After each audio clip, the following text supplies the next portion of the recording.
Então, nesse vídeo eu vou apresentar alguns conceitos básicos sobre a impressão 3D, bem como alguns parâmetros. Isso vai fazer parte de uma capacitação que terá 3 partes. Inicialmente vamos ter esse treinamento inicial. Vai ser um nivelamento para quem realmente é leigo, não tem qualquer conhecimento da área do que é impressão 3D, como é o processo para fazer uma impressão 3D. Quem já tem alguma experiência, quem já tem impressora 3D, tudo isso aqui já é conhecimento normal, né? E numa segunda parte eu vou mostrar como instalar o programa que utilizamos para fazer a impressão 3D, configurar e preparar tudo de acordo com o que a gente trabalha no laboratório. E a última parte é uma parte prática mesmo no laboratório operando as impressoras 3D, né? Então, se você está vendo esse vídeo, provavelmente vai passar pelas outras partes. O que é impressão 3D?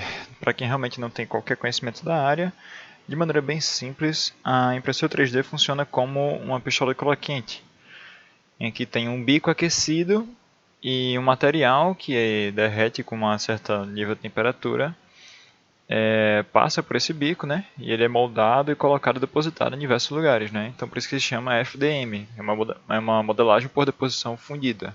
Ela trabalha em camadas, né? É uma processo de manufatura aditiva.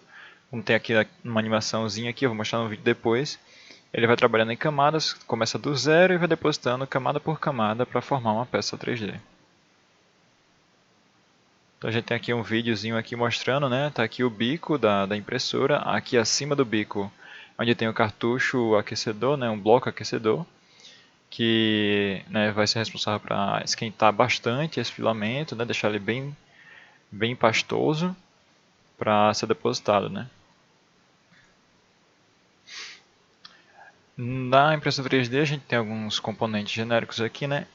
A maior parte das impressoras 3D hoje em dia usam esse sistema, né? Onde você tem 3 eixos, né, para movimentar esse bico e depositar o material onde você quer. Esses eixos são movimentados por motores de passo em cada um dos eixos, controlados por uma placa controladora, né, onde vai receber um código. Essa estrutura aqui a gente vai aprender mais, ver mais na parte prática da impressão, da capacitação de impressão 3D. Né? E a máquina funciona, né? Esses motores de passo que ele tem para movimentar cada eixo precisam de um código, né? Que é alimentado, né, por um cartão SD ou você envia por Wi-Fi, dependendo da impressora, né? Então, o que a gente faz no FabLab é manufatura digital. Ninguém está girando manivelas, nem puxando uma alavanca para operar o maquinário. A gente está operando um computador que vai gerar um código que vai colocar em outro microcomputador dentro da impressora que vai utilizar esse código para fazer impressão 3D. Então, manufatura digital é isso, é uma manufatura que tem bastante interseção de computadores, né? Os computadores estão fazendo todo o trabalho para a gente.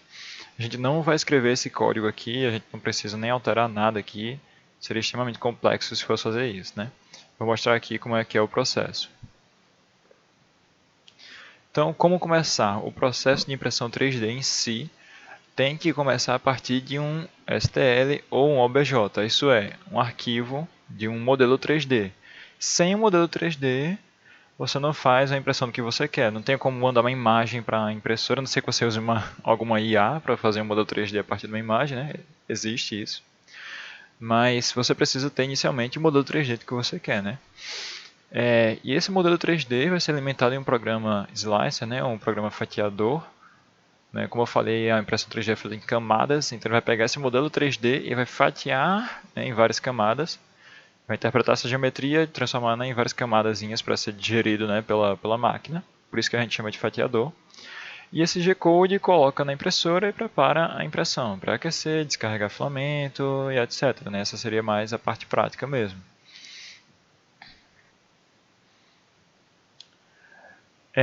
Esses arquivos você pode obter já prontos na internet, de muitas coisas, de peças de impressora 3D, organizadores, brinquedos, várias coisas úteis.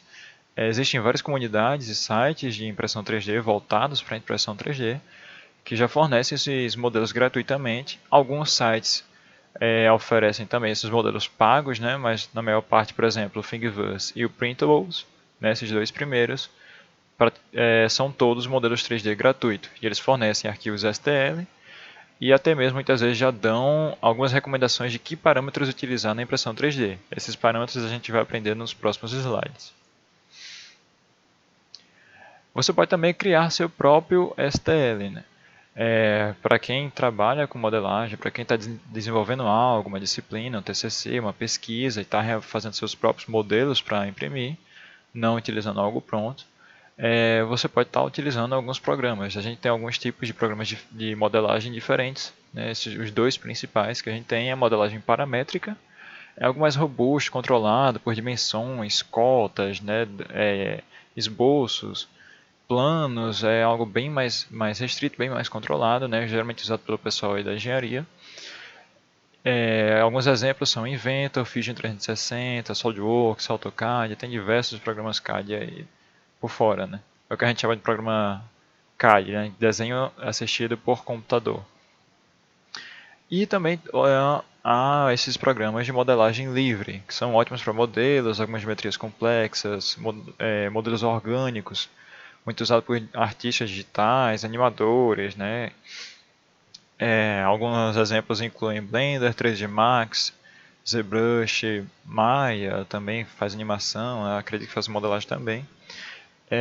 E está aqui alguns exemplos, né, uma diferença. Então, digamos que eu queira projetar uma polia, né, algo bem controlado, eu quero controlar essas dimensões, tolerâncias e tudo mais, quero fazer modificações, essa tolerância não ficou boa, essa dimensão não está boa, eu vou modifico um valor num parâmetro, numa cota, e aqui, né, é uma modelagem bem mais livre, né, eu vejo que o torso desse personagem está muito grande, eu afundo um pouco o torso, isso não é uma liberdade que você tem em modelagem paramétrica, né, há esses dois modelos aqui. E o software Slicer, né, que é o que a gente chama de fatiador também, que se traduz literalmente para fatiador, Slicer, são usados para transformar esse arquivo 3D em G-Code, G-Code sendo um código geométrico. Ele vai interpretar essa geometria, transformar em diversas camadas e para cada camada gerar, né, como a gente viu anteriormente, aquelas linhas de código lá que dizem cada posição, em X, em Y, quanto que vai jogar de filamento, né, quanto vai jogar de plástico, material naquele local, né. Diversos fabricantes têm seus próprios fatiadores, né? Então a Bambu Labs tem o próprio fatiador, a Creality tem seu próprio fatiador, Prusa tem seu próprio fatiador, a Cura, que é da empresa da Ultimaker, o Orc Slicer é um fatiador mais independente, né? A gente tem ainda vários outros tipos de fatiadores, cada um tem umas vantagens e desvantagens, mas via de regra, se você tem uma impressora da Prusa, é bom usar o fatiador da Prusa, porque eles já vão ter todos os parâmetros prontos para aquela sua impressora. Ela vai funcionar bem, vai funcionar rápido, a impressão vai ser boa. Né? Mas não necessariamente você precisa usar. Por exemplo, no laboratório a gente usa impressoras da Creality, mas o fatiamento a gente faz pelo Prusa Slicer, né? Porque a gente tem impressoras de várias marcas diferentes e a gente concentrou somente num fatiador para manter as coisas mais simples, né? Alguns parâmetros da impressão 3D, né? Antes da gente realmente ir para um fatiador, é bom que vocês aprendam os parâmetros para que fique mais fácil de visualizar o que eu vou mostrar na próxima parte dessa capacitação. Né? Todos esses parâmetros são alguns aqui principais, não são todos, há muita coisa que você precisa controlar. Não necessariamente precisa controlar, mas em algumas impressões mais complexas você tem que, né, lidar com algumas coisas a mais. Mas com esses 5 aqui você já tem uma ótima ideia, né, uma, uma ótima ideia de como fazer essa impressão 3D, como preparar ela, né, como ter maior resistência, como ter melhor acabamento, prever algum problema que possa ocorrer, né, e ajustar de acordo. E só um adendo, né, eu recomendo que vocês aprendam esses programas e se acostumem com alguns desses termos, né, algumas dessas coisas em inglês mesmo, porque bom, o mundo inteiro fala inglês e você vai achar muito facilmente algum fórum de alguém explicando alguma coisa sobre suporte, sobre preenchimento, sobre como funciona alguma coisa na impressão 3D, vai achar muito mais facilmente fóruns e pessoas falando sobre este problema se pesquisar em inglês do que em português, né? Se você colocar em português, você vai estar se limitando a uma quantidade de impressão 3D somente no Brasil, que é muito menor do que incluindo todos os países afora, né? Primeiro parâmetro que a gente controla, que dita bastante em acabamento e tempo de impressão, facilmente pode dobrar, triplicar o tempo de impressão, é a altura de camada, né? A impressora 3D ela funciona sempre em camadas. E você pode controlar quanto de plástico, né, a espessura de cada camada, quanto que essa espessura vai ser. Isso, né, pelas imagens aqui em cima, você pode ver claramente que influencia no acabamento da peça, também pode influenciar nas dimensões finais, a tolerância que você quer, né, talvez a tolerância aqui desse diâmetro fique um pouco fora do que você quer, talvez isso aqui fique um pouco mais próximo da dimensão final que você queira, né? E há também algumas relações de espessura de camada e resistência da peça, né? Geralmente, quanto mais espesso a camada for, menos aderência ela vai ter e menos resistente a peça vai ser. Isso de aderência e resistência de camada a gente vai aprender em alguns slides aqui mais para frente. O segundo parâmetro que a gente também utiliza bastante é o preenchimento. O preenchimento ele é diretamente proporcional ao tempo de impressão, né? Então, quanto maior o preenchimento, né? A impressão 3D ela é sempre feita de uma casca, né? Que a gente vai chamar de perímetro, é o próximo parâmetro que a gente vai ver. É sempre feita de uma casca com um preenchimento dentro, uma gradezinha, há outros tipos, né, além de uma grade, mas principalmente a grade.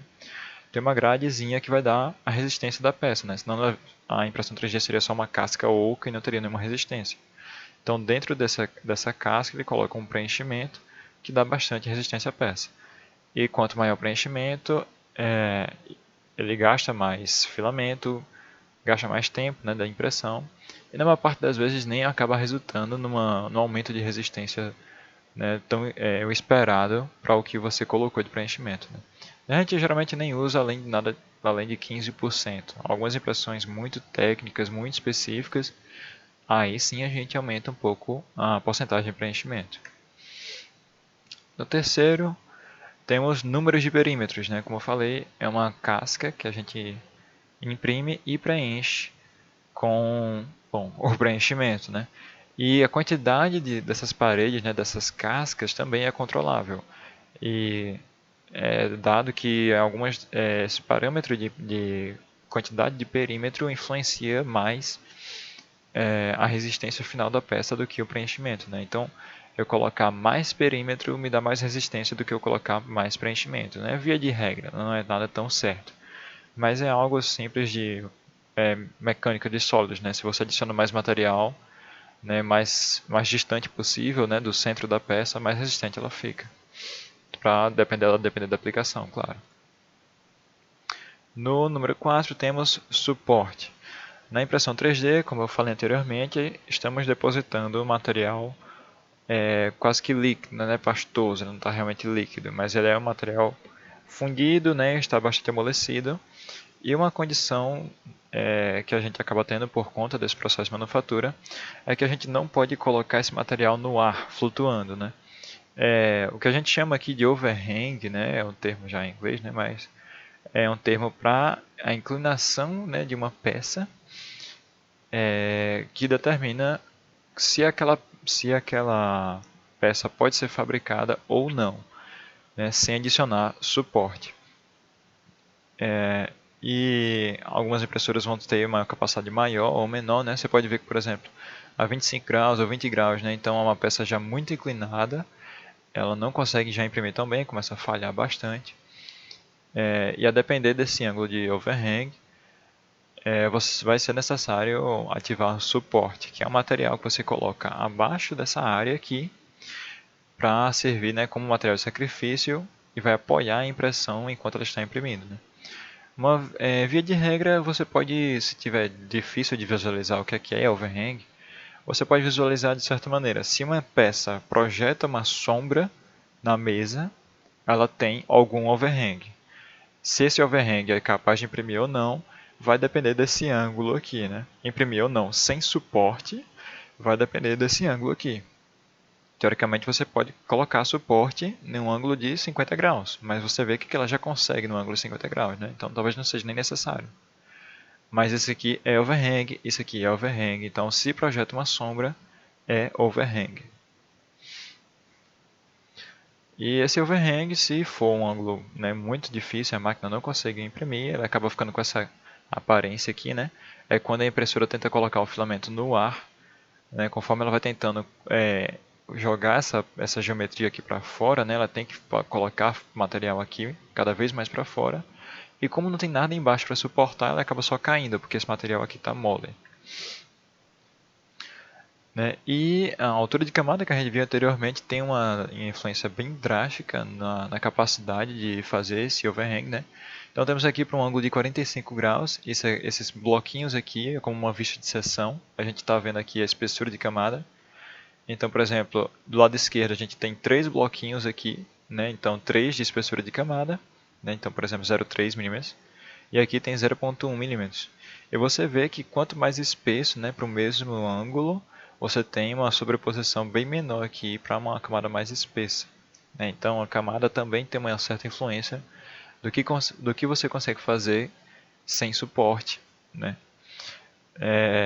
E muito disso aqui, né, parece muito complicado, algo assim, mas os próprios programas fatiadores já te avisam, já te ajudam bastante quando você vai encontrar algum tipo desse problema e recomenda, ó, temos overhang aqui, tá muito difícil imprimir isso, recomendo você ativar suporte. Você vai lá, ativa suporte e continua sem nenhum problema. Então tem uma representaçãozinha aqui do que aconteceria se você fosse imprimir, né, sem o suporte. A impressora, conforme vai caminhando aqui para fora, na parte que não tem material abaixo, o filamento simplesmente quer cair, porque ele está fundido. Né? E esse material em amarelo seria o suporte, que ele vai ser simplesmente destacado. Né? Esse suporte não vai ser fundido com a peça inicial, né? O azul aqui. Ele dá uma certa distânciazinha, não permite que os dois materiais acabam fundindo. Se fundir é um defeito que acontece na impressão 3D, você tem que controlar os parâmetros para compensar por esse defeito. Mas normalmente esse suporte ele tem um pequeno contato com a peça original e depois de imprimir você simplesmente destaca esse suporte e descarta ele, né? Não tem nenhum uso mesmo. Então tem aqui um exemplo, né, que aqui é overhang. Então você pode ver que esse T ele projeta uma sombra abaixo, né? Então realmente eu tenho que ter um suporte embaixo segurando esse material. Assim que chegar nessa camada eu tenho que ter algo para suportar esse material, né? E também tem um outro conceito que a gente chama de ponte, né, ou bridge, que quando a impressora vai fazer um movimento através de duas torres, por exemplo, ou dois materiais já existentes, né, com uma certa distância na impressão 3D. Essa ponte pode ou não precisar de suporte, depende da capacidade da sua impressora. A gente vai ver aqui um exemplo. No exemplo de orientação, né, eu já incluí também aquele exato modelo do T e do H. Então está aqui o T com o suporte, esse suporte já é gerado automaticamente pelo fatiador, né, eu só ativei o suporte. E ele já reconheceu e disse, não, aqui tem que ter suporte, não dá para imprimir. E aqui do lado está o H, em que é uma ponte, né? Então ele vai subir numa camada aqui, né, camada por camada, de um lado do outro. E em um certo momento ele tem que fechar, fazer uma ponte aqui, né, ao redor. Entre as duas pontes, né? Então ele vai estar imprimindo no ar durante essa primeira camada aqui. E o programa reconheceu, né, com os parâmetros que já vem no fatiador, ele reconheceu que essa impressora que eu estou configurando aqui para fazer essa impressão já é capaz de pular esse espaço aqui e de certa forma imprimir no ar, né, o filamento vai solidificar rápido o suficiente para imprimir no ar, então nem é necessário suporte aqui. Eu coloquei para ele gerar automaticamente e ele reconheceu que aqui não é necessário suporte. Mas uma outra coisa que a gente deve controlar e ter bastante atenção é a orientação das peças. A orientação dessas peças vai determinar quanto de suporte você vai precisar, se você vai precisar de suporte. Né? A resistência da peça também é determinada pela orientação que você usa. Então, por exemplo, nessa orientação aqui, o T ele projeta uma sombra, então tem overhang, precisa de suporte. Já nessa orientação aqui, tanto o T, né, como o H não projetam nenhuma sombra, né? Tá totalmente reto aqui. Então eles não precisam de nenhum suporte. Para todas as camadas tem material embaixo suportando né? E a gente sequer tem nenhum ângulo aqui, nem nada aqui para se preocupar. E isso aqui também vai aumentar a resistência da peça, isso aqui a gente vai ver em alguns slides mais para frente. A orientação também é importante, né, para você garantir que tenha maior estabilidade e aderência na mesa de impressão.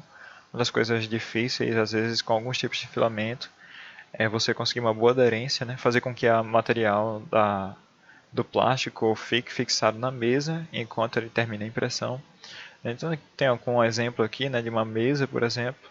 Essa mesa aqui, segundo, né, como vocês viram no outro slide, seria necessário colocar um monte de suporte aqui embaixo, né, se você simplesmente virar ela de cabeça para baixo. Agora não precisa de suporte nenhum, porque ela não projeta sombra. Também há uma coisa a comentar também com modelos de geometria muito orgânica, muito complexa, é que sempre que for possível, né, tenha uma face plana para colocar na mesa, né, alinhar na mesa. Dentro do próprio software o programa fatiador, você pode fazer um corte em um modelo 3D, né? Então, por exemplo, essa esfera aqui, eu posso cortar ela para ter uma área considerável aqui, né, para imprimir. Isso você pode fazer em qualquer modelo, se o modelo de uma escultura, de uma estátua, algo assim, tiver uma base que não é nem um pouco estável, você não encontra nenhuma face larga assim, uma face com uma boa área, você pode estar usando o recurso de cortar para criar uma área grande o suficiente, né, para aderir bem. Né? E uma coisa também sobre orientação é algo que é inerente à impressão 3D e a resistência, né, da aderência entre camadas na impressão 3D. Né? Então, vocês já devem ter visto em muitos filmes ou qualquer série ou talvez qualquer vídeo de um lenhador cortando, né, fazendo lenha. Ele pega um tronco de madeira, coloca em pé verticalmente, né, e bate o machado e a madeira se parte perfeitamente, né, em dois. Parece que nem tem muita resistência. Então, o lenhador está acertando o machado entre os grãos da madeira. Né? A madeira ele não tem aderência muito boa entre essas camadinhas aqui que vocês estão vendo aqui na imagem. A mesma coisa na impressão 3D. Quando ela é impressa, ela é formada por diversas camadas. Essas camadas não aguentam tanta força como o próprio filamento. Né? Então, a resistência de tração máxima do filamento pode ser 20 megapascal, aí, algo assim. E a resistência entre camadas, né, de adesão entre camadas, pode ser algo tão baixo quanto metade disso, 10 megapascal. Então, se você orientar a peça de certa maneira, você pode estar compensando aí para aumentar essa resistência. Então, uma outra aplicação aqui, no caso, por exemplo, você fabricar uma viga dessa aqui, né? A depender do sentido de orientação, né? Se você imprime ela em pé, que seria esse caso aqui da direita, ou deitado, que seria esse caso aqui da esquerda, né? Quando você coloca para usar mesmo, né? As tensões, né, que são aplicadas aqui, né? Quando você começa a botar um peso aqui em cima dele, essa viga aqui ela começa a querer esticar aqui para baixo, né? Essa parte de baixo da viga ela tem que esticar e essa daqui tem que comprimir. Ela começa a fazer uma curvatura aqui, né? E essa parte que está sendo esticada aqui ao longo dos fios de filamento está sendo muito bem utilizado, né? Pela propriedade do material mesmo, né? O limite do material do plástico. Já no lado direito, quando você aplica uma força aqui, você não está usando a tensão máxima mesmo no material, você está dependendo somente da aderência entre as camadas aqui. Quando aplicar essa força, esse lado, essa parte de baixo aqui, dessa viga aqui, vai querer esticar, né? Tracionar, e essa de cima vai comprimir, né? Vai querer encolher, vai começar a dobrar aqui, né? E isso aqui, né? Então, por exemplo aqui, essa viga, ela vai começar a querer fazer isso, esse formato, né? Então ela vai comprimir em cima e tracionar embaixo, né? Que é esticar a parte de baixo para poder acomodar isso, né? E isso vai causar, né, justamente uma delaminação, né? Vai separar as camadas aqui. Então, uma aplicação prática real que a gente tem lá no laboratório é uma dobradiça que eu projetei, já modelei no Fusion 360 e imprimi, né, para utilizar lá nas portas lá laboratório. Nesse caso aqui eu já modelei com uma face, né, projetando mesmo para ter uma face que seria colocada na mesa para imprimir. Então eu já projetei tendo em mente a direção de impressão. Já é né, algo mais específico, um design para manufatura mesmo. E tem uma leve tipo um exemplo aqui, né, da aplicação das forças que essa porta teria. Então ela está presa por um pino aqui, né, um parafuso aqui segurando. E aplicado essas duas cargas aqui, para frente e para baixo, por exemplo, a gente vai analisar aqui só para frente. Temos essas duas possibilidades aqui de orientações de impressão. Você pode imprimir nessa face, essa face maior da frente, ou nessa facezinha de baixo aqui, quadradinha, essa daqui, né, essa menorzinha. Logo de cara, né, pelos slides anteriores, pelo conteúdo anterior, você já sabe que a área maior, né, a maior área de contato sempre vai ser melhor porque vai dar maior aderência. O centro de gravidade está baixo, né? Parece você vê que é algo mais estável. Isso aqui é bem menos instável. Você teria que colocar suporte aqui, né? Essa parte angulada embaixo seria também overhang, né? Você vê que ele projeta uma sombra, então teria que colocar suporte aqui embaixo. E seria extremamente estável, né? Porque tem muito peso aqui em cima balançando, né? Poderia tombar facilmente durante a impressão. No primeiro caso é o mais estável. Você vê aqui representando as camadas, né, de impressão. Botei ela bem espessa para ficar bem visível as camadas de impressão. E os fios de filamento estão dispostos assim, né, como essas linhas verdes aqui. Então quando eu colocar aqui o carregamento, eu vejo que a força está aplicando, né, tentando tracionar, esticar esses fiozinhos verdes aqui, né. Ou seja, eu estou fazendo boa utilização do material aqui do plástico. Já no outro caso, em pé, as camadas, né, os fios de filamento estão no outro sentido, né, 90 graus. E quando eu colocar uma aplicação de carga, ele vai tentar forçar e separar esses fios aqui. Né? Então eu estou dependente totalmente aqui somente da aderência entre camadas. Que nessa aplicação aqui talvez ainda poderia ter sido suficiente, eu não precisasse ser na outra orientação. Mas eu não tenho nenhum benefício com isso, não ganho nada com isso, então é melhor realmente o outro método, né? Que é mais garantido de funcionar e ficar mais resistente possível. A gente também tem aqui um desenhozinho, um gráficozinho aqui mostrando algumas características dos três diferentes tipos de filamento que a gente utiliza. Os principais que a gente utiliza aqui não é só limitados a isso, existem várias dezenas de outros tipos de materiais, mas os principais que a gente usa são PLA, PETG e ABS. Cada um vai ser impresso com uma temperatura de bico e de mesa diferente, como está mostrando aí no slide. Esses valores aí também tem tabelado, eu coloquei pelo laboratório. Você sempre pode perguntar também a alguém da equipe que vai saber informar caso você tenha se confundido, esquecido, alguma coisa assim. Alguns detalhes gerais sobre cada filamento, né? O PLA é um filamento bem rígido, é um tipo de plástico já bem específico para impressão 3D. Ele é ótimo para imprimir, ele permite que você erre e ele não vai falhar, ele ainda consegue, né, prosseguir com a impressão sem problema, sem falhar, sem você ter que ficar perdendo filamento, perdendo tempo.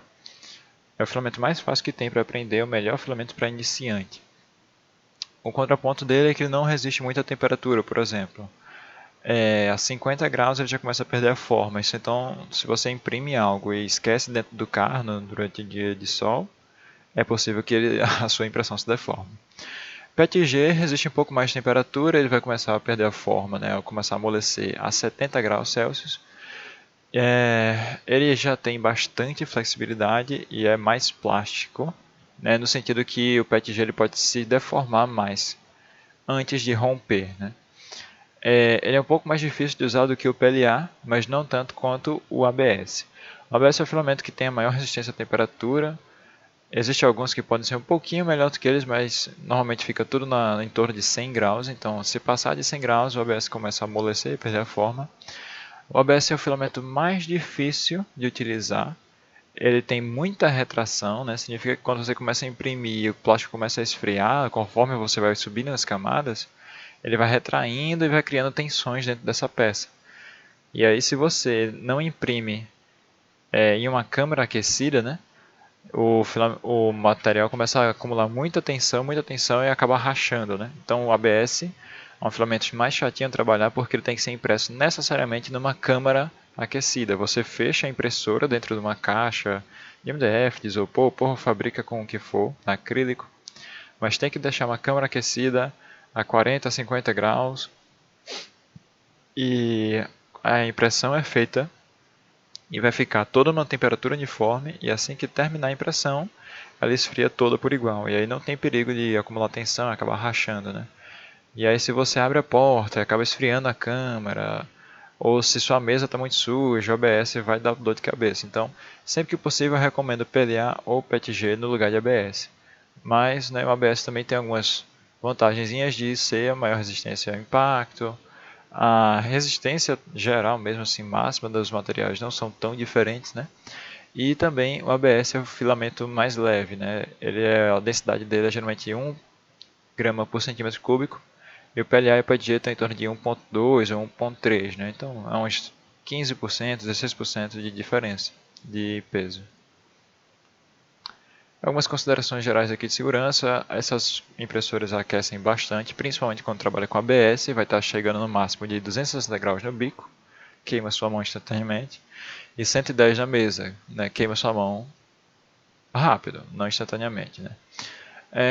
Então, ter cuidado com isso, ver a temperatura. Quando terminar uma impressão, você vai esperar a mesa esfriar para colocar outra impressão, para tirar, né? Tomar cuidado com esse tipo de coisa. E outras considerações gerais, né? Você está trabalhando com máquinas, com correias, com eixos se movendo, então ter cuidado com o cabelo, com roupas soltas. Não colocar a mão na frente da impressora, você não sabe que movimento a impressora vai fazer na sequência dela lá, né? Então ter cuidado com essas coisas. Mas é bem tranquilo.